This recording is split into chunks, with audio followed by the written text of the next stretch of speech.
Hi everyone, welcome to Play Hooky with me. My name is Roz, and today I want to show you how to make a crochet hoodie that can easily be added to an existing pocket shawl, scarf, or shrug.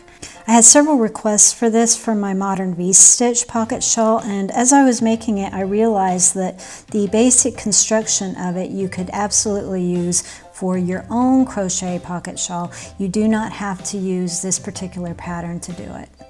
So with that in mind, in this video I'm first going to show you the basics on how to measure and construct your hoodie, as well as a couple of stitching options to give you a lovely flat seam for attaching your hood. And then finally I'll share all the information and details you need to make the modern V-stitch hood to go along with the pocket shawl that I designed a few weeks ago. Alright, I think that's about it, so let's go ahead and play some hooky. To begin, I just wanted to share the basic construction of the hoodie because it's so simple and it'll help you to visualize what we're doing here. We're first going to begin with a rectangle. We're going to take that rectangle and fold it over to form the hood. And then you're going to seam one side. We're going to flip it from inside out to give a nice seam to your hood. And then we're going to attach that to an existing shawl, scarf, or shrug, whatever you're working on and you want to add a hood to it. To get your measurement for your hood is very simple. I took a tape measure and I just measured from shoulder to shoulder, wrapping the tape measure around the top of my head. This was so I could see how much I needed to get across my head. And then I measured from the front of my head to the back to get an idea of how much depth I needed. I would also suggest that you go into your wardrobe and find a couple of hoodies and measure the depth on those to see what you like already. This will be a great gauge on what you need. I found for mine they ranged from about 9 to 12 inches, and I did end up going with the 12. I would also suggest that you can save a lot of trouble by just making a mock-up of the hood. I found an old pillowcase that I didn't want anymore, and I just started with my initial idea of 26 by 12, cut that out, folded it, pinned it together, tried it on, and I found I really liked that size. And then once you've decided on your dimensions for your rectangle to build your hoodie, now it's time to just take the stitch or pattern that you're working on and adapt it to fit this rectangle. So let's pretend that this is the pocket shawl and this is your rectangle for your hood. I thought it would be a good idea to do a smaller sample so it's a little bit easier to see on camera, also in a lighter color so you can see the stitches. We're getting ready to work on the seaming here. I decided to use the mattress seam, and this is ideal for this kind of work because it leaves a very flat seam that is virtually invisible to the eye when you're working with the same color. Once you finish the rectangle for your hood, now it's time to join it together to make the hood. Go ahead and cut off a long strand of yarn. Mine is attached here, but yours may not be. It doesn't matter. Just go ahead and get a long piece. Fold your hood together. You have one side. This is the top of your hood. And then choose whichever side you want to seam together, depending on your pattern. You want to keep an eye on the direction and make sure you've decided which way you want your pattern to go. Now when we work on the mattress seam, it's really easy. Just imagine that you're lacing up a shoe and you're doing the crisscross. You know what I mean? That's the same concept that you're going to be using here. You're going to work from the inside out, going in, coming out, and then going over to the opposite side, going through both loops.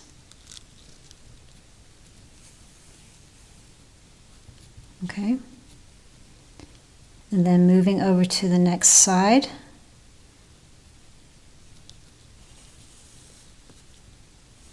Starting from the inside out. And just continue all the way across. You have an option here once you get closer to the point of your hood.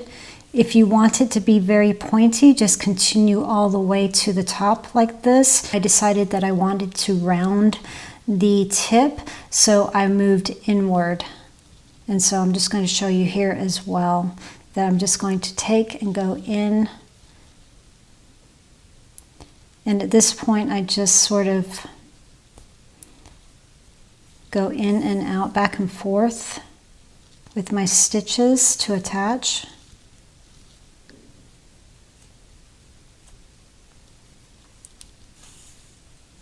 And that way you'll get a little bit more of a rounded tip on your hood. It's really a personal preference.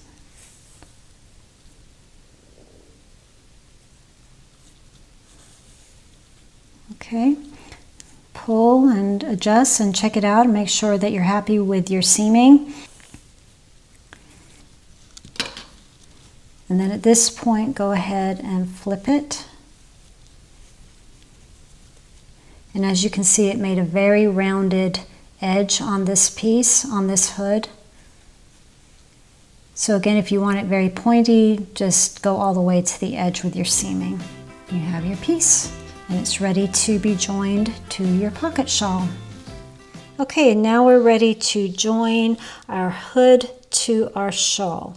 Now, if you're making a pocket shawl, make sure that your pockets are on the opposite side. You're essentially then working on the wrong side here, because remember, you're wearing your hood, the shawl is going to go around your shoulders, and so your pockets will be here. So making sure that you're working on the wrong side, you're going to now divide your shawl in half, find the half measurement, and you're going to do the same with your hood. I'm going to use the mattress stitch again to join the hood to the shawl here. And what I like to do when I'm beginning is I'm not too specific with the start. I'd make sure I leave a nice tail there so that when I'm finished seaming everything, I can come back and continue on the ends if I feel like I need to secure it better. It's just a lot less stressful that way. I don't attach anything with any knots. I just do it this way. And here we go. So I've gone in on this side. I'm going to come over to working from the inside out again. I'm just going to do the mattress stitch all the way along. I actually did this on the floor. I think I'm going to add some video here, some footage of what I was doing. It was a lot easier for me to just work on the floor with that because it was a larger piece. But it was the exact same process, just weaving in and out, working from the inside out, all the way across. Sometimes I would take a moment and just tighten to make sure everything's seaming properly. It's looking good. On my particular shawl, if you're making my pattern, there are gaps. I didn't go under these gaps to secure. I went into the meat of the threads here to make sure that it was really staying in place. That's just my own personal preference. You don't have to do that. But I found that it held it together a lot more securely doing it like that. Okay, and I'm coming to the end here. It's being a bit fiddly with my marker being in the way, but that's okay. Let's go ahead and take that out. And I can see I want to go up further here. You get the idea. Just play with it, see what looks right to you. And then at this point, I will just weave in the remainder of my yarn here to make it extra secure. And let me show you over here. And now I'm just going to go back and fix this because I want it to be a little bit tighter here.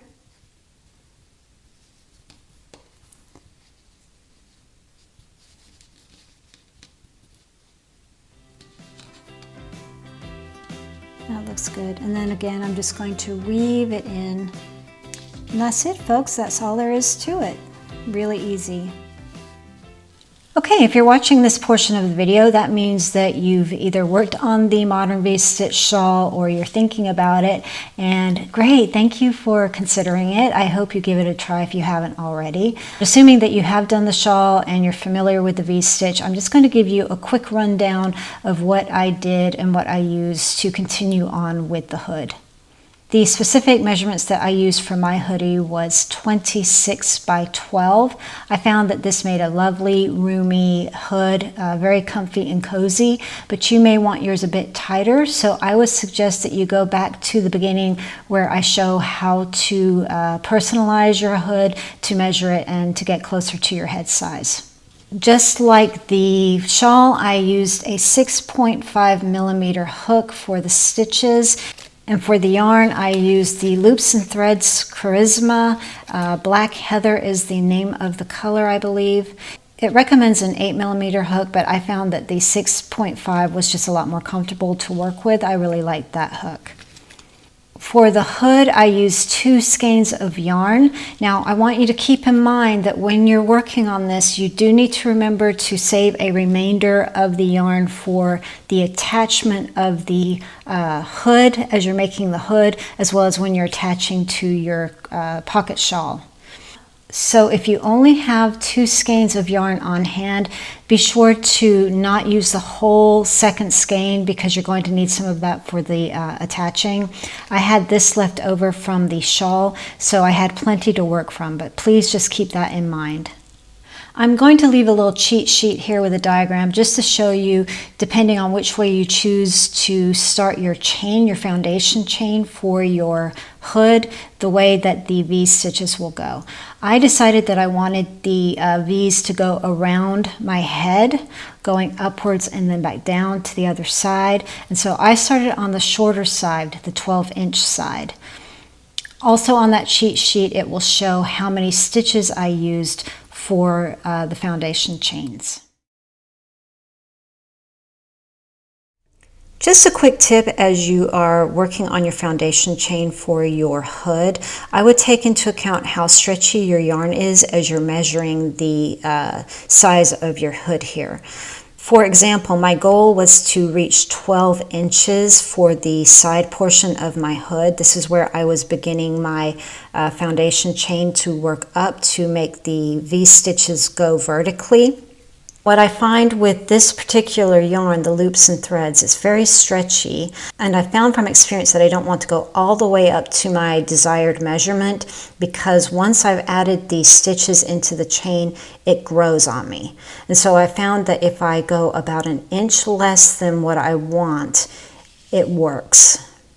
This is all by trial and error, and this will change depending on your yarn. So I would suggest that if you really want your measurement to be accurate, take the time to do this little test for yourself because it makes a big difference. You may be using a yarn that does not stretch at all and you may not need to worry about this. I just want to tell you this just so you're not disappointed that you're building your piece and you measure it and if your goal was 12 inches as well and now you're up to 14, you're going to be frustrated. I think that's all the additional information you need to continue on with the V-stitch hood, but if I've missed something, please leave a comment below and I'll be sure to answer any questions. If it's something very important that I've overlooked, I'll be sure to add it into the description box below.